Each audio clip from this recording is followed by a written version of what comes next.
Hello everyone, welcome back to my channel. So today we are uploading the lecture 6 of the chapter non-transition elements. So इसके अभी तक 5 lecture आ चुके हैं, आप देख सकते हैं. So it is our second last lecture और कल इस चैप्टर का लास्ट लेक्चर अपलोड होगा.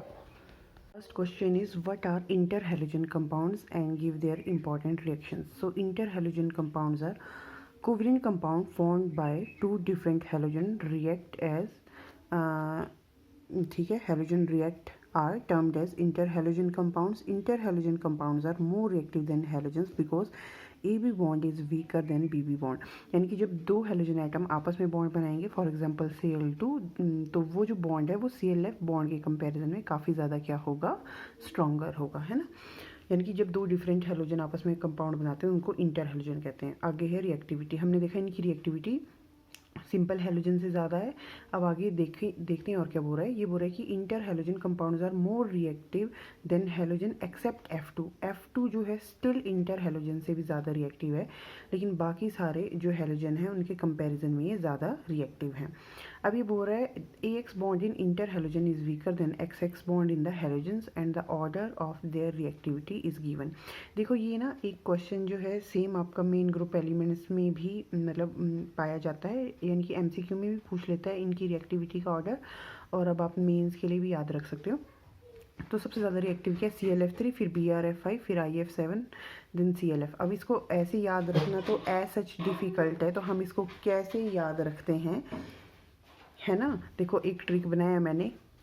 Cl को कल ब्रो आई है ना. कल यानी कि Cl ब्रो Br, कल ब्रो आई ब्रो आई है ना. तो अगर आपको ये राइम याद रह जाता है तो कल यानी कि Cl, तो सबसे पहले क्या F3, फिर BrF5, फिर IF7. उसके बाद ये 3 थे तो 3 के बाद क्या कर दिया, 1 कर दिया. 5 थे तो 5 के बाद क्या कर दिया, 3 कर दिया. इधर कितने थे, 7 थे, तो 7 के बाद क्या कर दिया, 5 कर दिया. हमने कम करते चले. फिर ब्रो आई, तो यहाँ पे F3 था तो उसके बाद क्या हो जाएगा, BrF. उसके बाद यहाँ पे फ्लोरीन 5 थे तो कितने हो जाएंगे, 3, और उसके बाद एंड में कितना हो जाएगा, 1 हो जाएगा, है ना. सेकेंड क्या है, hydrolysis. Hydrolysis gives halide as oxo halide ions. Oxo halide ion is always formed from the larger halogen present. अब ICl की हाइड्रोलिसिस करने पे क्या मिलता है, Cl negative and OI negative. अब हमने क्या कहा, ऑक्सीजन किससे जुड़ रहा है जी, लार्जर वाले एनाइन से, है ना. उसके बाद क्या ICl3, इसकी हाइड्रोलिसिस कर रहे हैं तो देखो हमें 2 एसिड मिल रहे हैं, एक हाइड्रोक्लोरिक एसिड और एक पैराआयोडिक एसिड. सिमिलरली BrF5 की हाइड्रोलिसिस करने पे हमको क्या मिलता है, HF मिल रहा है और HBrO3 मिल रहा है, राइट. अब देखो बिगर हेलोजन कौन था, ब्रोमीन, इसीलिए उसके साथ क्या लगा, O3 लग गया, ठीक है. अब IF7 की हाइड्रोलिसिस करने पे क्या मिल रहा है हमें, IO4 negative and 7F negative. Once again iodine बड़ा एनाइन था तो उसके साथ क्या लग गया, ऑक्सीजन. नेक्स्ट आगे इसके हेलोजिनेशंस के जितने भी रिएक्शन, जैसे कि मैंने कहा है कि जब ये चैप्टर कंप्लीट हो जाएगा हमारा, तो इस चैप्टर के एंड में ये सारे के सारे रिएक्शन की मैं एक वीडियो बना के दे दूँगी, तो उनसे आप देख सकते हैं, ठीक है. तो हम चलते हैं नेक्स्ट, इसकी ही कंपाउंड्स के स्ट्रक्चर को देख लेते हैं. In liquid state, many interhalogen have an appreciable electrical conductivity due to self ionization. Electrical conductivity है यहाँ पे अगला वर्ड, ठीक है. अब ये देखा ICl कैसे टूट रहा है, ICl positive and ICl2 negative में. BrF3 का रिएक्शन तो आपने कई बार देखा होगा एग्जाम में भी, कैसे टूटता है ये, BrF2 positive and BrF4 negative में. IF5 कैसे टूटता है, IF4 पॉजिटिव में एंड IF6 नेगेटिव में. आगे इसने पूछा है give the structure of the following compound. जैसे कि पहला है आपका ClF3, जो कि बहुत इंपॉर्टेंट टी शेप इसकी ज्योमेट्री होती है, आपने कई जगह देखा होगा. विद बॉन्ड एंगल कितना है, 87 degree. The distortion because of the repulsion between the lone pair. तो ये देखिए ClF3 का जो स्ट्रक्चर है ना, कैसा है. तो यहाँ पे आप देख सकते हैं Cl और 3F है ना, और लोन पेयर 2 ऊपर लगा दी इसने, है ना. जबकि हमें पता है कि ये इसका स्ट्रक्चर जो है वो परमिसिबल नहीं है. मतलब हमने क्या बोला कि लोन पेयर ऐसे हो सकते हैं, बट इसका हमें पता है कि इसका टी शेप स्ट्रक्चर होती है. तो इसका स्ट्रक्चर एक्चुअल में होता है कैसे, आप सबसे लास्ट वाला स्ट्रक्चर देखिए, दिख रहा होगा आपको, that is your T shape structure. और बाकी जितने भी स्ट्रक्चर जो 3 पहले बने हैं ना, इसमें क्या है कि ये बता रहा है कि ऐसा स्ट्रक्चर भी बन सकता है, पर वो बनते नहीं है. क्योंकि जो लोन पेयर है वो एक्सियल पोजीशन पे स्टेबल नहीं है, क्योंकि वो ज़्यादा रिपल्शन क्रिएट करते हैं.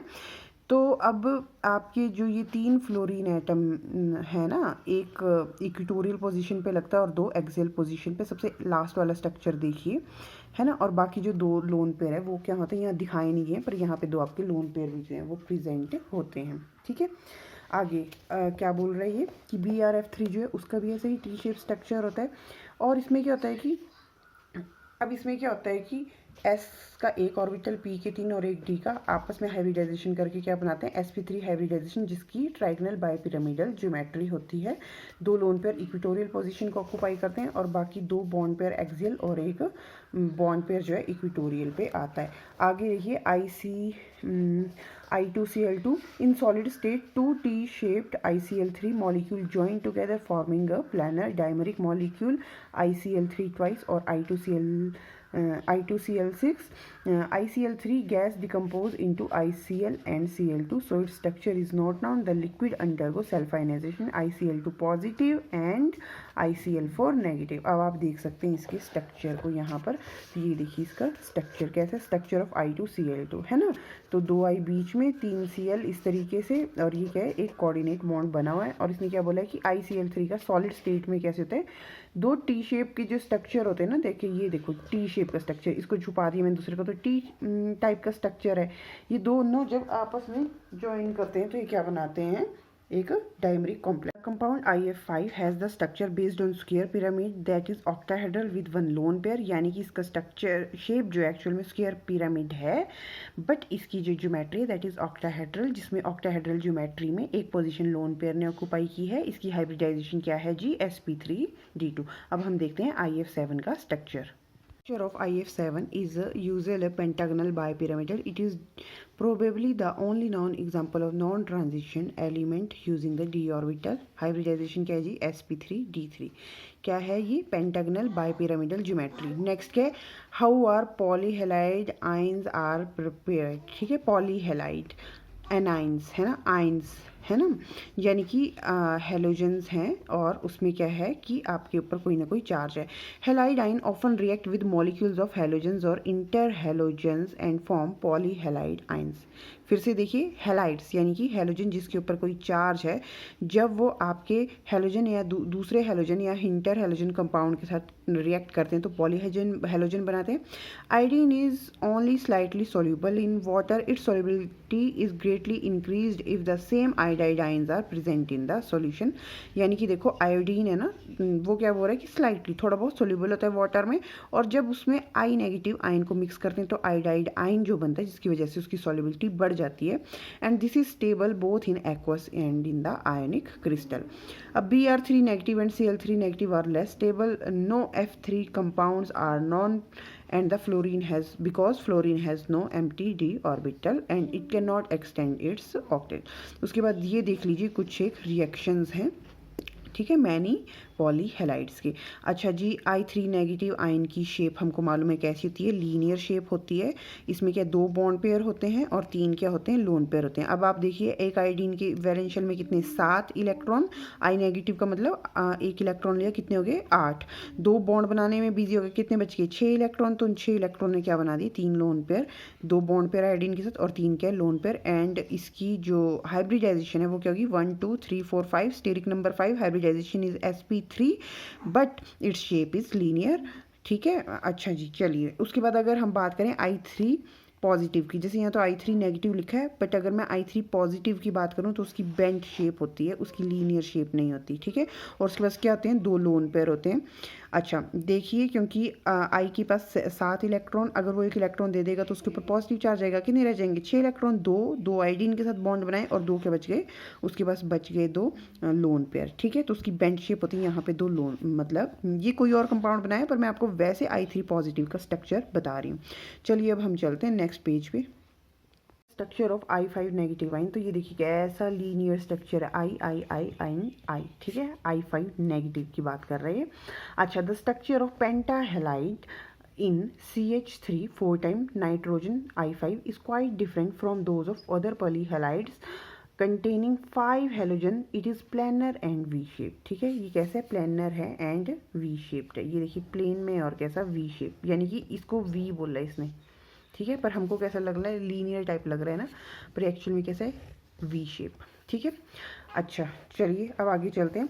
Structure and shape of ICl2 negative ion, क्या बोल रहा है, this ion has a symmetrical linear shape which results from sp3d hybridization and I atom due to presence of one unit of negative charge on ICl2 negative. अच्छा जी, ये देख लीजिए जी, इसकी ground state configuration किसकी, आयोडीन की, और ये इसकी एक्साइटेड स्टेट की, हाइब्रिडाइजेशन इज sp3।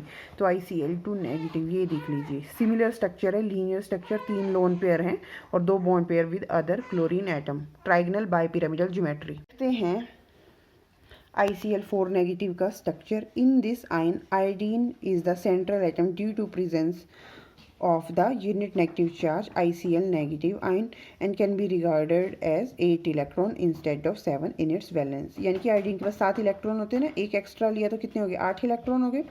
अब इनमें से 4 इलेक्ट्रॉन तो यूज़ हो गए बॉन्ड पेयर बनाने में क्लोरीन के साथ, और 2 क्या बनाएंगे जी, लोन पेयर। तो स्टीरिक नंबर क्या हो जाएगा, 4 बॉन्ड पेयर और 2 लोन पेयर 6, यानी कि sp3d2 हाइब्रिडाइजेशन ऑक्टाहेड्रल ज्योमेट्री होनी चाहिए, but due to the presence of 2 lone pair इसकी जो शेप होगी वो क्या होगी, इसकी शेप होगी स्क्वायर प्लेनर। ठीक है, तो ये भी हो गया हमारा। अब हम ClF2 का स्ट्रक्चर भी देख लेते हैं। यहाँ देखिए ClF2 का स्ट्रक्चर दिया गया, तो क्लोरीन के पास 7 इलेक्ट्रॉन होते हैं, एक दे दिया, कितना हो गया, 6 इलेक्ट्रॉन, 2 फ्लोरीन के साथ 2 बॉन्ड बनाए एंड 4 इलेक्ट्रॉन जो बच गए उन्होंने 2 लोन पेयर बनाए। तो अब हाइब्रिडाइजेशन क्या होगी, 1 2 3 4, यानी कि 2 lone pair 2 bond pair, total steric number 4। Hybridization is sp3, geometry is tetrahedral, but due to the presence of the lone pair its shape is angular V shape, है ना। उसके बाद है different reactions of the xenon compound. तो जैसे कि मैंने कहा है कि सारी रिएक्शंस हम एक लास्ट में एंड की वीडियो में कंबाइन करेंगे। Explanation to the structure of the xenon fluorides. तो आपको मालूम है कि पूरे की पूरे हमारा जो पीरियोडिक टेबल है उसमें हमारे जो इनर्ट गैसेस हैं, यानी कि हमारी जो नोबल गैस हैं, उसमें से जीनोन एंड क्रिप्टॉन के ही मतलब जो हैं वो कंपाउंड बनते हैं, बाकी तो सारे मोनो एटॉमिक ही एग्जिस्ट करते हैं। एंड क्रिप्टॉन के भी बहुत कम, आपको किसी हायर लेवल यानी कि स्पेशल जो इनऑर्गेनिक की बुक्स हैं उसमें MSc लेवल की उसमें ही देखने को मिलेगा, बाकी लोअर लेवल में तो हम पढ़ते भी नहीं है कि जीनोन के मतलब क्रिप्टॉन के कंपाउंड है, बट हाँ एग्जिस्ट करते हैं 2-3 कंपाउंड, और बाकी हमने मोस्टली जीनोन के ही कंपाउंड पढ़े। तो जैसे कि हमको मालूम है XCF2 क्या शेप होती है जी, linear, XCF4 square planar, XCF6 distorted octahedron, उसके बाद XCO3 pyramid, XCO2F2 trigonal bipyramid, XCOF4 square pyramidal, XCO4 tetrahedral and XCO3F2 trigonal bipyramidal and XCO6 negative octahedral. अच्छा जी, यहाँ पे इसके bond pair and lone pair सब कुछ लिखा हुआ है और उसके अकॉर्डिंगली इनकी ज्योमेट्री को भी एक्सप्लेन किया है। तो आप इस टेबल को देख सकते हैं, आपको नोट करना है तो आप इसको नोट कर सकते हैं। मैं भी इस टेबल को इसलिए नहीं एक्सप्लेन करा रही हूँ क्योंकि मैं नीचे आपको इसके स्ट्रक्चर को ही अच्छे से एक्सप्लेन करवाऊँगी। तो सबसे पहले हम आ जाते हैं XCF2 में। जीनोन की देखिए वैलेंशियल में 8 इलेक्ट्रॉन है, सारे के सारे फुल्ली फिल्ड है। फ्लोरीन कैसा है, ऑक्सीडाइजिंग एटम होता है, इसके 1 इलेक्ट्रॉन को एक्साइट कर दिया, MTD ऑर्बिटल में चला गया। अब देखिए कितने ऑर्बिटल हाइब्रिडाइज्ड होंगे, 1 2 3 4 5। sp3d ज्योमेट्री होगी sp3d के accordingly trigonal bipyramidal, but shape कैसी है, लीनियर। एंड बाकी इसमें 3 क्या हैं जी, इसमें है 3 लोन पेयर और 2 क्या हैं इसमें बॉन्ड पेयर। ठीक है, तो ये हमने एक्सप्लेन कर दिया। अब हम चलते हैं नेक्स्ट कंपाउंड पे, CF4। इस बार क्या हुआ कि जो फ्लोरीन है उसने 2 एटम्स को एक्साइट कराया जो चले गए d ऑर्बिटल में, तो इसकी वजह से हाइब्रिडाइजेशन क्या हो जाएगी, sp3d2। sp3d2 की क्या होती है, octahedral geometry, but due to the presence of these 2 lone pair इसकी जो शेप है वो क्या बनती है हमारी, वो बनती है स्क्वायर प्लेनर। उसके बाद XCF6। तो देखिए XCF6 के लिए यहाँ से 3 इलेक्ट्रॉन को एक्साइट कराया, तो sp3d3 है ना। तो sp3d3, लेकिन एक्चुअल में इसमें क्या होता है कि इसमें जो ये एक जो लोन पेयर है ना, वो क्या होता है कि उसकी जो वो स्टीरियो केमिकली वो क्या होता है कि बॉन्ड में पार्टिस मतलब यानी कि वो इस तरीके से ऑर्गेनाइज होता है स्टीरियो केमिकली, यानी कि उसकी ओरिएंटेशन स्पेस में इस तरीके से है कि वो इसकी ज्योमेट्री को डिस्टर्ब नहीं करता है और इसकी ऑक्टाहेड्रल ज्योमेट्री होती है। यानी कि आप देखोगे 6 बॉन्ड तो फ्लोरीन के साथ है, लेकिन इस लोन पेयर को क्या हुआ, यहाँ पे नहीं दिखाया गया, बट इसमें एक लोन पेयर भी प्रेजेंट होता है जो स्टीरियोजेनिकली एक्टिव नहीं होता है। ठीक है, उसके बाद आ जाइए XCO3 में क्या है कि 3 बॉन्ड बने ऑक्सीजन के साथ, एक क्या है लोन पेयर, ज्योमेट्री क्या होती है इसकी sp3, क्योंकि पाई बॉन्ड को काउंट नहीं करोगे ना, एक यानी कि बॉन्ड पेयर को काउंट करो, एक ही बॉन्ड को काउंट करो, 1 2 3, एक लोन पेयर, क्या हो गया स्टेरिक नंबर 4। तो हाइब्रिडाइजेशन क्या होगी sp3, है ना। sp3 के अकॉर्डिंगली ज्योमेट्री क्या है tetrahedral, but due to the presence of this lone pair हम कहेंगे इसकी शेप कैसी है जी, पिरामिडल। कंपाउंड है XCOF4। यहाँ पे देखिए ऑक्सीजन के साथ जीनोन 2 बॉन्ड बनाता है और बाकी बनाता है वो 4 फ्लोरीन एटम के साथ। तो कितने इलेक्ट्रॉन यूज़ होंगे, 2 ऑक्सीजन के साथ, 1 2 3 4 5 6, और 2 इलेक्ट्रॉन बच गए, उसने क्या बनाया, एक लोन पेयर बनाया। मैं यहाँ पे बोल रही हूँ दिखाया नहीं गया है, बट यहाँ पे क्या होता है ऑक्सीजन का डबल बॉन्ड होता है। तो क्या कहा मैंने, 2 इलेक्ट्रॉन यहाँ और बाकी 4 4 2 6 और 2 इलेक्ट्रॉन जीनोन के यहाँ बन रहा है, क्या बन रहा है, लोन पेयर। अच्छा, लोन पेयर को कंसीडर नहीं करते हैं शेप में, तो क्या है स्क्वायर, और ऊपर क्या बनेगा पिरामिड सा, तो शेप क्या होगी इसकी, स्क्वायर पिरामिडल। अच्छा, हाइब्रिडाइजेशन क्या होगी, 1 2 3 4 और 5, तो और एक 6, है ना। तो sp3d इसकी हाइब्रिडाइजेशन होगी, देखिए sp3d2 सॉरी, क्योंकि एक तो बॉन्ड हम बाकी गिनो, देखो 4 बॉन्ड ही हो गए, 5 है और 6, है ना। sp3d2 hybridization octahedral geometry, but due to the presence of lone pair the shape converts into square pyramid. तो देखिए आपको एग्जाम में ये सब भी एक्सप्लेन करना है। क्या एक्सप्लेन करना है कि S में इतने इलेक्ट्रॉन है, P में इतने इलेक्ट्रॉन है, फिर क्या होगा कि 3 इलेक्ट्रॉन एक्साइट कर जाएंगे, एक तो हाइब्रिडाइजेशन में पार्टिसिपेट नहीं करेगा जो ऑक्सीजन के साथ पाई बॉन्ड बनाएगा, बाकी सबकी हाइब्रिडाइजेशन होगी। तो हाइब्रिडाइजेशन क्या होगी, sp3d2। इसमें से भी जो ये आपका s ऑर्बिटल है, इसके जो इलेक्ट्रॉन है वो क्या बना रहे हैं, लोन पेयर। आगे देखिए, आगे आपका XCO2F2, इसका क्या होता है, सीसो ज्योमेट्री होती है। अगर यहाँ देखिए एक लोन पेयर SF4 की तरह इसका स्ट्रक्चर होता है ना। 2 फ्लोरीन जो है एक्सेली होते हैं। अब आप बोलोगे ऑक्सीजन क्यों नहीं गए वहाँ पर, क्योंकि जो मोर इलेक्ट्रोनेगेटिव एटम होता है उसको हम एक्सेली प्लेस्ड करते हैं। 2 ऑक्सीजन एटम कहाँ पे आएंगे जी आपके, ये आ रहे हैं इक्वेटोरियल पोजीशन पे, एक इक्वेटोरियल पोजीशन ऑक्युपाई कर रहा है यहाँ पे लोन पेयर, ठीक है। तो इसकी जो ज्योमेट्री है वो है sp3d tbp, एंड इसकी जो शेप है that is your seesaw shape. उसके बाद परजीनेटाइन किसको बोलते हैं, XeO6 4 नेगेटिव को। इसमें देखिए 4 नेगेटिव चार्ज है ना, मतलब जीनोन ने कितने इलेक्ट्रॉन लिए, 4 इलेक्ट्रॉन लिए, तो 8 पहले से, 8 4 12, तो 6 ऑक्सीजन के साथ बॉन्ड बना रहा है। एक ऑक्सीजन कितने बॉन्ड बनाती है, 2 बॉन्ड बनाती है, तो 6 दूने कितने हो गए, 12, तो 12 के 12 इलेक्ट्रॉन यूज़ हो गए। अच्छा जी, 6 ऑक्सीजन के साथ जीनोन क्या कर रहा है कि परजीनेट आइन जो बना रहा है, इसकी जो geometry that is octahedral and shape is also octahedral. Similarly 4 oxygen के साथ जीनोन को कितने इलेक्ट्रॉन चाहिए होंगे, 4 दूनी 8, क्योंकि एक oxygen as I told you 2 bond मतलब पाई बॉन्ड भी बनता है ना। तो अब यहाँ पे मतलब दिखाने के लिए हम ज्योमेट्री इस तरीके से दिखाते हैं, पाई बॉन्ड को शो नहीं करें, बट एक्चुअल में ऑक्सीजन के 2 बॉन्ड होते हैं ना। अच्छा जी, 4 इलेक्ट्रॉन है तो अनहाइब्रिडाइज्ड ऑर्बिटल में थे, है ना, क्योंकि पाई बॉन्ड जब बनता है तो उसके लिए अनहाइब्रिड ऑर्बिटल चाहिए होता है।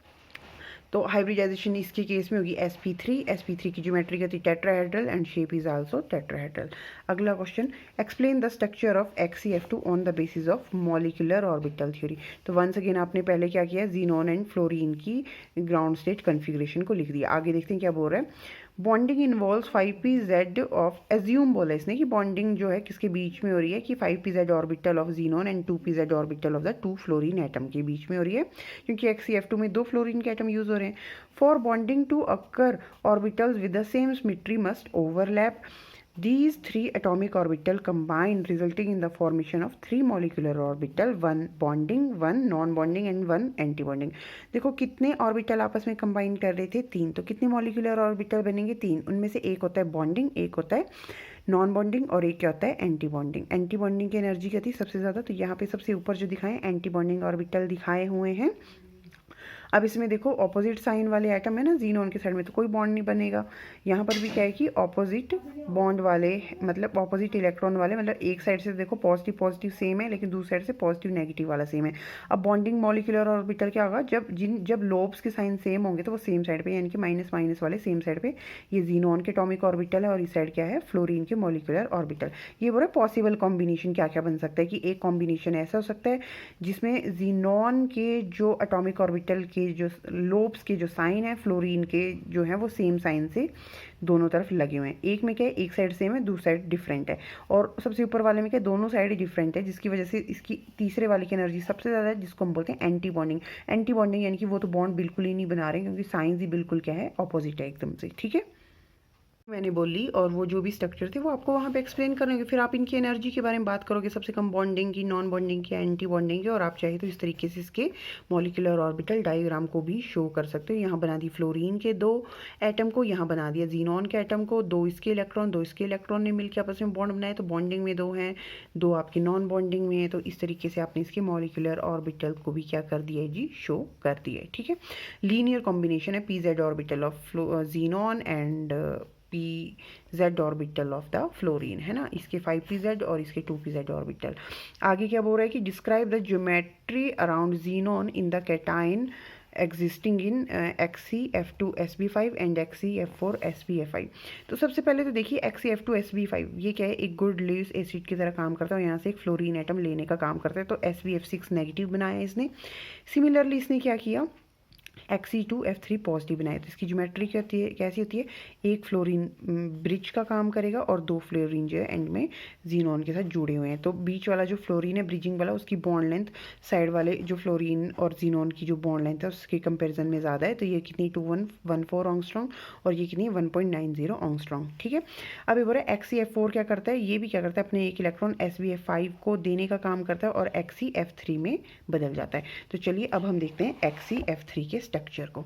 तो ये आपका XeF3 का स्ट्रक्चर है, XeF3 और पॉजिटिव साथ में। ठीक है, अब इसका भी आइडियल टी शेप ज्योमेट्री और 2 क्या है इसके लोन पेयर है ना। अब आप ये देखिए Xe पॉजिटिव में क्या एक इलेक्ट्रॉन लॉस हो चुका है ऑलरेडी, अब एक इलेक्ट्रॉन एक्साइट हो गया, तो 3 क्या बन गया आपके, मतलब अनपेयर्ड, जिसने 3 फ्लोरीन एटम के साथ कंबाइन किया, और ये 2 क्या बनाएंगे, लोन पेयर। ज्योमेट्री क्या होगी जी, TBP, है ना, और शेप कैसी होगी इसकी, शेप होगी इसकी टी शेप। आगे क्या बोल रहा है, give the geometry of phosphorus and iron in the ionic compound formed, जो PCl5 एंड FeCl3 क्या करेंगे, आपस में कंबाइन करेंगे। तो देखिए जब PCl5 और FeCl3 आपस में कंबाइन करते हैं तो क्या बनता है, PCl4 positive and FeCl4 negative, है ना। ये एक लुईस एसिड की तरह काम करता है, FeCl3 एक Cl आयन को एक्सेप्ट करता है। अब ये क्या बन जाता है, इसकी फॉस्फोरस के पास 4 इलेक्ट्रॉन रह जाते हैं, हाइब्रिडाइजेशन होती है sp3d, तो शेप बन गई टेट्राहेड्रल, और FeCl4 में क्या होगी जी आपकी, इसकी भी शेप कैसी है, टेट्राहेड्रल। अच्छा, अगला क्या था कि जब आप बोरोन ऑक्साइड को स्टीम ऑफ अमोनिया के साथ 1200 डिग्री सेल्सियस पे हीट करते हो तो क्या बनता है, तो जी बोरोन नाइट्राइड बनता है। जब आप B2O3 को अमोनिया के साथ ट्रीट करते हो at 1200 degree Celsius, BnX boron का नाइट्राइड का कंपाउंड बनता है। तो इसमें आपको हमने ये वाला क्वेश्चन पिछले लेक्चर में भी डिस्कस किया था कि बोरोन नाइट्राइड कैसा होता है, एक वाइट स्लिपरी सॉलिड होता है।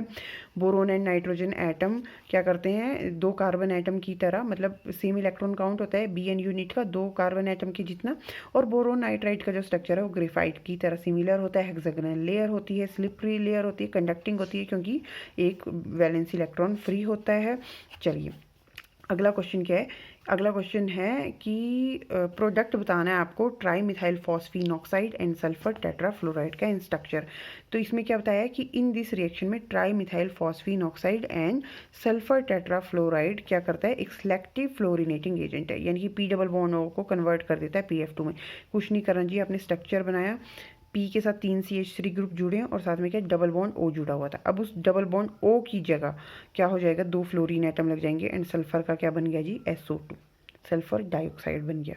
ठीक है, अच्छा अगला जो है मैच द कॉलम। अच्छा ये जो मैच द कॉलम वाला जो क्वेश्चन है, मतलब कि मैच करना है ना क्या क्या, इसका सॉल्यूशन और साथ में जितने भी आपके केमिकल रिएक्शन हैं इस चैप्टर के, वो मैं आपको मतलब एक अलग से ही वीडियो बना के दे दूँगी। ठीक है।